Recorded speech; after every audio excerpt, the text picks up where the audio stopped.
नमस्कार, आदाब, सत श्री अकाल दोस्तों। स्वागत है आप सबका मेरे YouTube चैनल स्वप्निल जंक्शन पर और मैं आशा करता हूं कि आप सभी स्वस्थ और सुरक्षित होंगे। दोस्तों, गुरुवार को ये खबर आई कि रक्षा मंत्री राजनाथ सिंह अब लद्दाख नहीं जाएंगे। अचानक से उनका दौरा स्थगित हो गया। तो ऐसे में जब आज सुबह ये तस्वीरें सामने आई कि स्वयं प्रधानमंत्री नरेंद्र मोदी ही अग्रिम मोर्चे पर पहुंचे हैं, लेह पहुंचे हैं सेनाध्यक्ष जनरल मनोज मुकुंद नरवणे जी के साथ और चीफ ऑफ डिफेंस स्टाफ यानी सीडीएस जनरल विपिन रावत के साथ, तो यकीनन ये अंतर्राष्ट्रीय कूटनीति और देश में भी एक बड़ी तस्वीर के तौर पर देखा जा रहा है। दरअसल दोस्तों, आप सभी जानते हैं कि ग्लोबल टाइम्स, जो कि चीन की कम्युनिस्ट सरकार का मुखपत्र है, वो प्रोपेगेंडा वीडियोस को रिलीज करता है ताकि भारत पर एक तरीके से दबाव बनाने की उसकी जो मंशा है उसको ये आगे बढ़ा सके। लेकिन जिस प्रकार से वो प्रोपेगेंडा वीडियोस को जारी करता है, रिलीज करता है, तो आज जो ये पावरफुल फोटो आई है प्रधानमंत्री नरेंद्र मोदी जी की, इसी के साथ साथ सीडीएस और चीफ ऑफ आर्मी स्टाफ की भी, ये निश्चित रूप से चीन में हाहाकार मचा देगी। दरअसल आज सुबह 7 बजे प्रधानमंत्री पहुंच गए आज लेह और उसके बाद हेलीकॉप्टर से वो पहुंचे निमू, जो कि सीमावर्ती क्षेत्र है। ये क्षेत्र एलएसी के पास है और वहां पर जाकर वो सभी जो सेना के शीर्ष अधिकारी हैं उनसे समीक्षा लेंगे। किस प्रकार से आप सभी जानते हैं कि 15 और 16 जून की रात को जो हिंसक झड़प हुई, जिसमें भारत के 20 वीर और पराक्रमी जवान शहीद हुए, उसके बाद कई जवान भी हमारे घायल हुए, उनसे भी वो मुलाकात करेंगे, वार्तालाप करेंगे। दोस्तों, दरअसल अंतर्राष्ट्रीय कूटनीति में एक तस्वीर 100 या 1000 शब्दों के बराबर होती है और एक बहुत बड़ा संकेत दिया है प्रधानमंत्री ने स्वयं पहुंचकर कि हाँ, पूरा देश, स्वयं देश का जो मुखिया है वो इस समय सेना के साथ है। दरअसल एसी के कमरों में बैठकर भी प्रधानमंत्री नरेंद्र मोदी जी ने बयान दिए हैं। आप सबको याद होगा कि सर्वदलीय बैठक के बाद भी उन्होंने एक बयान जारी किया था। उसके बाद मन की बात में भी उन्होंने इनडायरेक्टली इशारा किया था चीन का नाम लिए बगैर, लेकिन स्वयं फॉरवर्ड पोस्ट पर पहुंचना, उसी ऑन द स्पॉट जगह पर जाना, ये एक बहुत बड़ा संकेत है और निश्चित रूप से इससे हमारे सैनिकों का भी मनोबल बढ़ा होगा। इसके अलावा चीन को एक कड़ा संदेश भी दिया गया है कि अगर वो भारत की ओर आंख उठाकर देखेगा तो भारत भी उसकी आंख नोचने की सक्षमता रखता है। इसके अलावा दोस्तों, वहां पर वो जब तमाम जो अस्पतालों में भर्ती हैं जो जवान घायल थे, उनसे भी वो मुलाकात करेंगे, जायजा लेंगे, समीक्षा करेंगे। इसके अलावा एक ब्रीफिंग भी वो लेंगे, जो सेना के जो बड़े कमांडर्स हैं वो उनको ब्रीफ करेंगे। इसके अलावा दोस्तों, आपने ये तस्वीरें देखी इस वीडियो के शुरुआत में, जहां पर जवान कुर्सियों में बैठे हुए हैं और सैकड़ों की संख्या में जवान बैठे हुए हैं और उनके सामने प्रधानमंत्री नरेंद्र मोदी जी भी बैठे हैं, जिसमें वहां पर एक शीर्ष सैन्य अफसर उनको ब्रीफिंग कर रहे हैं। तो निश्चित रूप से ये जो तस्वीरें हैं ये बहुत अहम है, बहुत ही ज्यादा महत्वपूर्ण है और निश्चित रूप से अब ये देखना रोचक होगा कि अंतर्राष्ट्रीय जो देश है तमाम, वो किस प्रकार की प्रतिक्रिया देते हैं। इसके अलावा चीन किस प्रकार से ये प्रतिक्रिया देता है जब उनसे, उनके विदेश मंत्रालय के प्रवक्ता से जब ये प्रश्न पूछा जाएगा, ये देखना रोचक होगा। इसके अलावा दोस्तों, आपने ये भी सुना होगा कि कल प्रधानमंत्री नरेंद्र मोदी जी ने रशिया के राष्ट्रपति व्लादिमीर पुतिन से भी बात करी है और जो मिग 29 जो विमान है और सुखोई विमानों के संबंध में भी डील को उन्होंने पास कर दिया, यानी केंद्र सरकार ने अनुमति दे दी है कि अब इन विमानों को खरीदा जाए। तो ऐसे में निश्चित रूप से चीन को घेरने की जो चौतरफा कार्रवाई जो भारत कर रहा है, चाहे वो हांगकांग में जिस प्रकार से उसने एक कानून को पास किया जो कि हांगकांग के राइट्स को छीनता है, चीन के अधिकार को बढ़ाता है, उसके संबंध में भी जो 27 देश एकजुट हो रहे हैं यूएन में, उसमें भी भारत अपना सपोर्ट दे रहा है। तो निश्चित रूप से चीन को टैकल करने के लिए, चीन की समस्याओं को रोकने के लिए, उसकी समस्याओं का सामना करने के लिए जो चैलेंजेस वो जो हमारी तरफ फेंक रहा है, उसमें यह अहम कदम है प्रधानमंत्री का आज का ये लेह का दौरा, जहां पे वो निमू पहुंचे और हमारे तमाम जितने भी वहां पर थल सेना के जवान हैं या फिर आईटीबीपी के जवान जो तैनात हैं अग्रिम मोर्चे पर, या फिर वायु सेना के जो जवान तैनात हैं, उनसे भी वो मुलाकात करेंगे। निश्चित रूप से ये हौसला अफजाई भी करेगा और चीन जैसे देश को कड़ा संदेश भी देगा, क्योंकि चीन की एक स्ट्रेटेजी है दोस्तों। चीन इस रणनीति पर चलता है कि वो 2 कदम आगे बढ़ता है और उसके बाद 1 कदम वो पीछे ले लेता है, यानी 2 कदम तो वो आगे आया, फिर 1 कदम पीछे हुआ और जो 1 कदम उसने नहीं पीछे किया उस पर उसने अपना कब्जा कर लिया। तो निश्चित रूप से ये एक सुखद समाचार है कि प्रधानमंत्री अग्रिम मोर्चे पर पहुंचे, स्वयं नेतृत्व कर रहे हैं और बड़ा संकेत दिया है आज चीन को।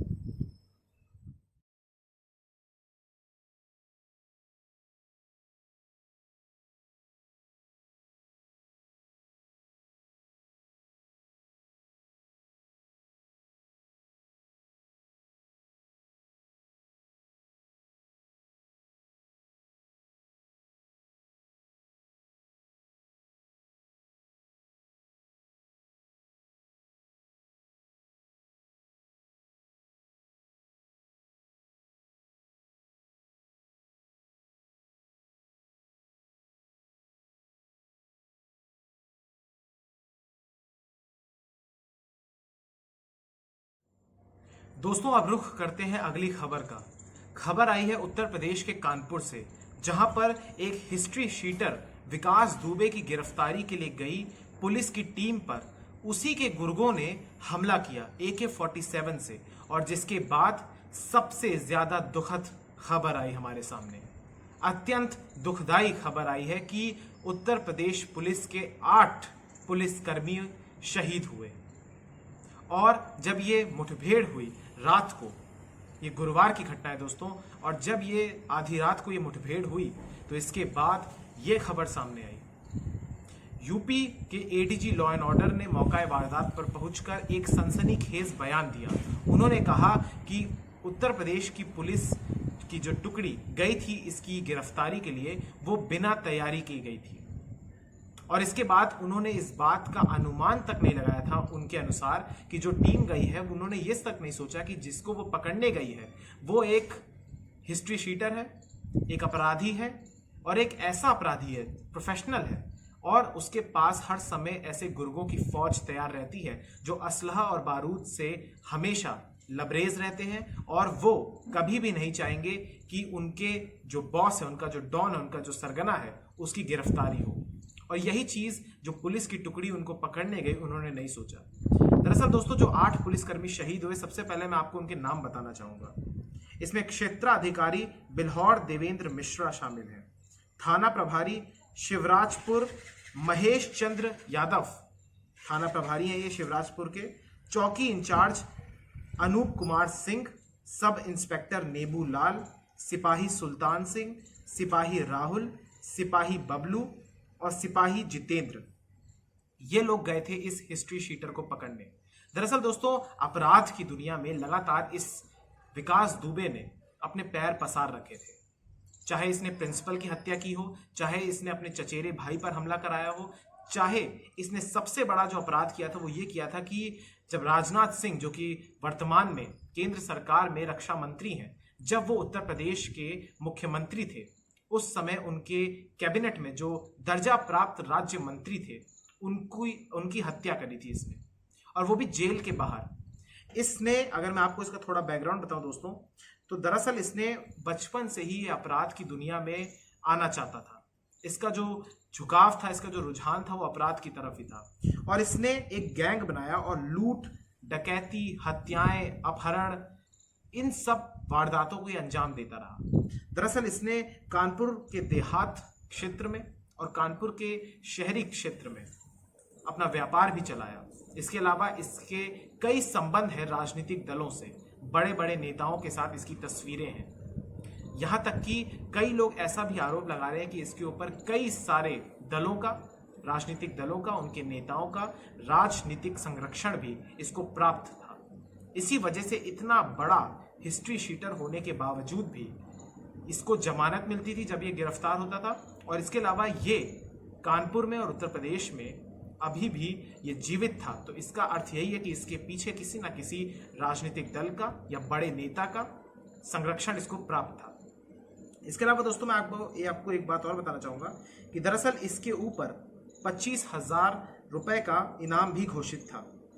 इसके खिलाफ दोस्तों 50 से अधिक हत्या के प्रयास के केसेस भी दर्ज हैं।